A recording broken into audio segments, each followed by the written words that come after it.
देखो, युवाओं का मतलब होता है उत्साह। अगर आप लोगों के अंदर उत्साह नहीं है, तो फिर आदमी युवा नहीं है। मैं अनुराग जी को बधाई देना चाहता हूं। अनुराग जी, दूसरी बार वही आदमी चुना जाता है या मनोनीत होता है जिसने पहली बार अच्छा काम किया होता है, इसलिए आपको बहुत बहुत बधाई हम सब लोगों की ओर से। आपको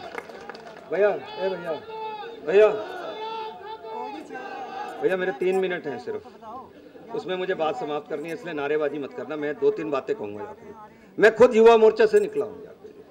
मैं यूनिवर्सिटी के अंदर प्रेसिडेंट था 1977 में। मैंने पहली टिकट ली थी 1996 के अंदर। कितने साल के बाद? 19 साल के बाद। 19 साल में ना मैंने टिकट मांगी ना दी। अभी युवाओं का मतलब समझिए, युवाओं का मतलब होता है काम करना। जाके जो हमारा मेन पार्टी में भी काम नहीं कर सके, उससे ज्यादा युवाओं को काम करना होता है। जब आप नारा लगाते हैं संघर्ष, सेवा और बलिदान, तो उसका मतलब समझिए आप बात को जी। और यहाँ हम जानते हैं, आदरणीय रामलाल जी बैठे हैं, इसको सेवा कहते हैं। जाके वो रूडी साहब बैठे हैं, संघर्ष कहते हैं, और ये नड्डा साहब बैठे हैं, ये बलिदान करते रहे, इनको बलिदान कहते हैं जाके। तो इसलिए आप ये समझिए, ये प्रतीक है। मैं जब भी आपके सामने कोई बात रखता हूं, उससे पहले वो बात मेरे अंदर जाती है। वो मेरे अंदर इसलिए जाती है कि जो मैं आपको कह रहा हूं, मैं उसका पालन करता हूं नहीं करता। मैं पहला चैप्टर आपको सिखा रहा हूं, जब आप युवा हो तो अपने आप, मैं पहला चैप्टर आपको सिखा रहा हूं, आपको कोई लीडर नहीं बनाएगा जी।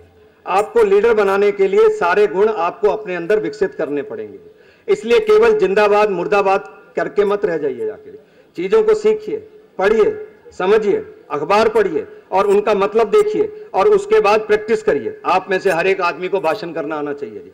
आप में से हर एक आदमी को विषय की जानकारी होना चाहिए जी। आपके अंदर से हर एक आदमी के पास एक अच्छी खासी टीम होनी चाहिए, युवाओं की टीम होनी चाहिए जी। अभी देश के अंदर बहुत समस्याएं आगे जाके, इतनी समस्याएं पहले की कांग्रेस के राज के अंदर नहीं थे, जब कोई इंदिरा गांधी होंगे या पंडित जवाहरलाल नेहरू होंगे। किंतु अभी आप देख रहे हैं कि देश विषम परिस्थितियों में से गुजर रहा है। महंगाई और भ्रष्टाचार को घेर लिया गया है। अगर मैं दिल्ली की बात करूं तो आप देखिए, दिल्ली के अंदर आए दिन बलात्कार हो रहे हैं। कल आपने 4 दिन पहले आपने देखा, 5 साल की लड़की पूर्वी दिल्ली की, गांधीनगर की, उसको अपहरण कर लिया, उसका बलात्कार कर दिया, और उसके बाद पुलिस उसकी रिपोर्ट को लिखने की बजाय उसको दबाने के अंदर लगी है। कल 19 साल की नेपाली लड़की थी, उस नेपाली लड़की को भी अगवा कर लिया गया। बाद में उसको नंगन व्यवस्था के अंदर सड़क के ऊपर फेंक दिया गया। और नजफगढ़ की 2.5 साल की लड़की के साथ भी कल बलात्कार। तो ये जो हमारी मुख्यमंत्री शीला दीक्षित कहती हैं, ये दिलदार दिल्ली नहीं, ये बलात्कार दिल्ली है जी। तो इसलिए आप लोगों को इस दिलदार दिल्ली को बलात्कार दिल्ली होने से रोकना है। और उसके लिए आपकी सेना, आपकी ट्रेनिंग ऐसी होनी चाहिए कि भी आप एक प्रोग्राम लेंगे उसके अंदर जी, और आप उस प्रोग्राम को लेके लगेंगे कि सुरक्षा हम करेंगे। ये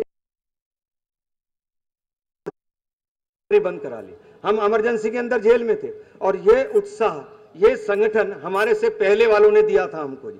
और अब हमें अपने से आगे आने वालों के लिए संगठन को मजबूत करना है। इसलिए मैं कहता हूं, मैं सूरज होने का दावा नहीं करता और मिटाने का अंधकार पृथ्वी से, किंतु मैं एक दिया जरूर हूं।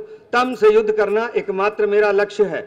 हवाएं दुखों की और अंदर तकलीफों की मेरी लौ को डिगा तो सकती हैं, लेकिन बुझा नहीं सकती। मेरी लौ को डिगा तो सकती हैं, लेकिन बुझा सकती है। दोस्तों, मैं अनुराग जी को बताना चाहता हूं, हम दिल्ली के अंदर 1 लाख युवाओं की फौज बना रहे हैं। कितने युवाओं की फौज? 1 लाख युवाओं की फौज बना रहे हैं। 10,000 लोग हमारे यहाँ रजिस्ट्रेशन कर चुके हैं, और अगले 30 दिन के अंदर 1 लाख लोग रजिस्टर्ड करेंगे, जो कॉलेज के स्टूडेंट्स होंगे, जो युवा होंगे, जो युवतियां होंगी। और हम उनसे सोशल मीडिया के ऊपर चैट करेंगे, जो वेबसाइट पे, ट्विटर पे, फेसबुक पे होंगे। इसका काम हम लोगों ने शुरू कर दिया है। बहुत बहुत धन्यवाद।